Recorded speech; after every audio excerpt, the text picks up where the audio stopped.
జరిగితే చాలా సంతోషం అని చెప్పాలి. ఇప్పటి వరకు పడ్డ అడుగులు ఒకటి అడుగు ముందుకేసి ఒకటి అడుగు వెనక్కి వేయకుండా ఈ అడుగు ఇట్లానే ముందుకెళ్తే బాగుంటుంది అనేది అందరం కోరుకోవాలి కూడా. ఎందుకంటే బాహుబలి, ఆర్ఆర్ఆర్, గేమ్ చేంజర్, పుష్ప లాంటి సినిమాలు బిజినెస్ ఎంత చేసినాయి అన్న విషయం పక్కన పెడితే తెలుగుడి సత్తా ఏంటి అన్నది ఈరోజు ప్రపంచాన్ని చూపించింది.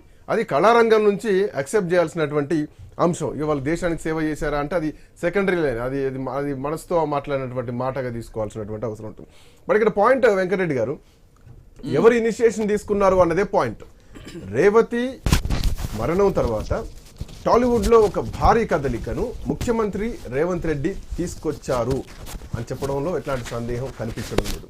లోపల ఇంటర్నెట్ క్లాషెస్ ఎన్నున్నా కానీ ఇప్పటి వరకు సంవత్సరం నుంచి కలవనటువంటి సినీ పెద్దలు సో ఈ రోజు కలవడానికి వచ్చారు అంటే వాళ్ళు ఇనిషియేషన్ తీసుకుంటే ఈ పాటికే కలవాలి. కానీ ఇక్కడ ఇనిషియేషన్ కలిసి పనిచేద్దాం అన్నటువంటి తత్వంతో ఈ ఎపిసోడ్ ఒకటి జరిగిందా? ముఖ్యమంత్రి ఇండస్ట్రీలో అంటే అల్లు అర్జున్ ఉద్దేశించి మాట్లాడడం తప్పులేదు మానవీయ కోణంలో. బట్ ఇనిషియేషన్ ఇండస్ట్రీ కంటే కూడా రేవంత్ రెడ్డి తీసుకున్నట్టు కనిపిస్తోంది కదా. ఇప్పుడు ఒకటి శ్రీకాంత్ గారు, ఇది చాలా స్పష్టంగా కనపడుతుంది. దీన్ని ఈ మొత్తం ఎపిసోడ్ ను మనం అంచనా వేయడానికి పెద్ద రాజకీయ అనుభవం అవసరం లేదు. డెఫినెట్ గా ఒక సంవత్సర కాలం నుంచి తెలుగు ఫిలిం ఛాంబర్స్ కు సంబంధించినటువంటి ఏ వ్యక్తి కూడా ముఖ్యమైనటువంటి అట్లీస్ట్ తెలంగాణ డెవలప్మెంట్ ఉంటది కదా, వాళ్ళకి సంబంధించినటువంటిది ఫిలిం ఛాంబర్స్, వాళ్ళు కలవలే. కనీసం కోమటిరెడ్డి వెంకటరెడ్డి గారిని కూడా దర్శించుకోలే వాళ్ళు. ఈ గ్యాప్ పెరిగింది. ఈ గ్యాప్ పెరిగినటువంటి దాంట్లో ఏంటంటే మరి కారణాలు ఏందో తెలియదు మనకు. ఈ గ్యాప్ లో ఈ సంఘటన జరిగిన తర్వాత దాన్ని అవకాశంగా తీసుకున్నాడు రేవంత్ రెడ్డి గారు. ఆ కసి, ఆ పగ, ఆ ఫ్రాక్షన్ టైప్ ఆఫ్ అభిప్రాయాలు అనేటువంటిది స్పష్టంగా ఈ కేసులో కనపడ్డది అనేటువంటిది. రేవతి గారి మరణము ఇవన్నీ కూడా ఉపయోగించుకున్న సందర్భం మనకు స్పష్టంగా కనపడుతున్నటువంటిది. కాబట్టి నేను చెప్పదలుచుకున్నది ఏంటంటే దీని వెనకాల కాంప్రమైజ్ ఇవాళ జరిగినటువంటిది కాంప్రమైజ్ రాజీ ఫార్ములా. అన్ని మాట్లాడుతున్నారు. బయటకు వచ్చిన మీడియాకు వచ్చినటువంటిది ఎవరో వాయిస్ వస్తుంది, నాయిస్ వస్తుంది, ఎక్కడ నాయిస్ వస్తుంది, డిస్టర్బెన్స్ వస్తుంది.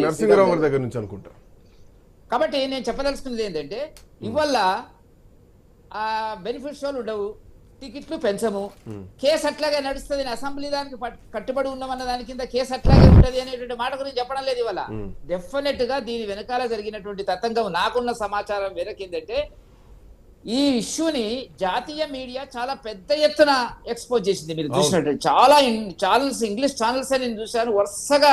అసలు మిగతా వాళ్ళ కార్యక్రమాలన్నీ కూడా వేసేసి ఆపేసి దీని గురించి మాట్లాడినారు. నాకు కనపడినంత వరకు ఏంటంటే అల్లు అర్జున్ విషయంలో అల్లు అర్జున్కు మద్దతుగానే ఆ జాతీయ మీడియా ఉంది. ఇక్కడకు వచ్చేటప్పటికి ఏంటంటే తెలుగు మీడియా అల్లు అర్జున్కి వ్యతిరేకంగా కొన్ని ఛానల్స్ పేరు నేను చెప్పను కానీ అవి ప్రయత్నం చేసినాయి. ఎందుకు ప్రయత్నం చేసినాయి, వాళ్ళ ఇంట్రెస్ట్ ఏంది అనేటువంటిది నాకు తెలియదు. కాబట్టి ఈ జరుగుతున్న పరిస్థితి లోపల ఢిల్లీ కాంగ్రెస్ అధిష్టాన వర్గానికి కూడా చాలా విజ్ఞప్తులు టాలీవుడ్ కాదు బాలీవుడ్ నుంచి వెళ్ళడం జరిగినటువంటిది.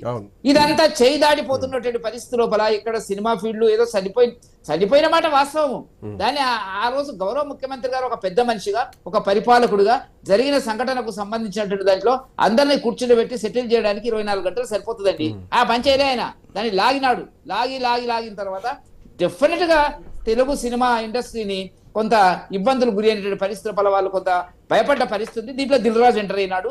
దిల్ రాజు వీళ్ళకి సంబంధించినటువంటి వాళ్ళు అక్కడ కాంగ్రెస్ నుంచి కూడా అధిష్టానాల నుంచి కూడా వాళ్ళకి ఒత్తిళ్లు ఉన్నాయి మాట్లాడుకొని. ఎందుకంటే ఇవాళ మీటింగ్ ముందు మంత్రివర్గ సహచరులతో మాట్లాడి మీటింగ్ పోయినట్టుగా మనకు వార్తలు వస్తున్నాయి ముఖ్యమంత్రి గారు. కాబట్టి ఇప్పుడు ఏంటంటే ఒక ఎంబడే తగ్గినట్టు ఉండకూడదు, తగ్గినట్టు ఉండకుండా అదే రాజకీయం తగ్గినట్టు ఉండకుండా ఏదో నడిపించినట్టుగా నడిపించి మేము అట్లా కాదు అని చెప్పడానికి ఇప్పుడు అన్ని తగ్గిస్తారండి. ఆ టికెట్లు పెంచడానికి అవకాశం ఇస్తారు, బెనిఫిట్ షోకి ఇస్తారు. బట్టి విక్రమార్క గారి ఆధ్వర్యంలో కమిటీ వేసినారు. అది ఊకే ఎంబడే ఇవాళ ఒప్పుకుంటే బాగుండదు కాబట్టి ఆ కమిటీ చర్చ చేసి వాళ్ళు 15 రోజుల తర్వాత వాళ్ళు వస్తారు, వాళ్ళు మీటింగ్ పెట్టుకుంటారు. వీళ్ళంతా కలిసి ఏం చేస్తారంటే మా అందరూ మర్చిపోతున్న సందర్భం లోపల యథావిధిగా మీరు అభివృద్ధికి తోడ్పడండి, సామాజిక విలువలతో పనిచేయండి, మా కార్యక్రమాలకు మద్దతు ఇవ్వండి, మా అవసరాలను కూడా మీరు దృష్టిలో పెట్టుకోండి అనేటువంటి పద్ధతి లోపల దీన్ని ముగింపు అనేటువంటి జరగబోతుంది. అదే జరుగుతుంది చూడండి. కోట శ్రీనివాస్ గారు కాంగ్రెస్ పార్టీ నాయకులు మనతో పాటు జాయిన్ అయ్యారు. కోట శ్రీనివాస్ గారు నమస్కారం. సో రాజీ కుదిరింది, ఇండస్ట్రీని మీ దగ్గరికి రప్పించుకున్నారు. అభివృద్ధి అనేది కేవలం బయటికి మీరు చూపిస్తున్నటువంటి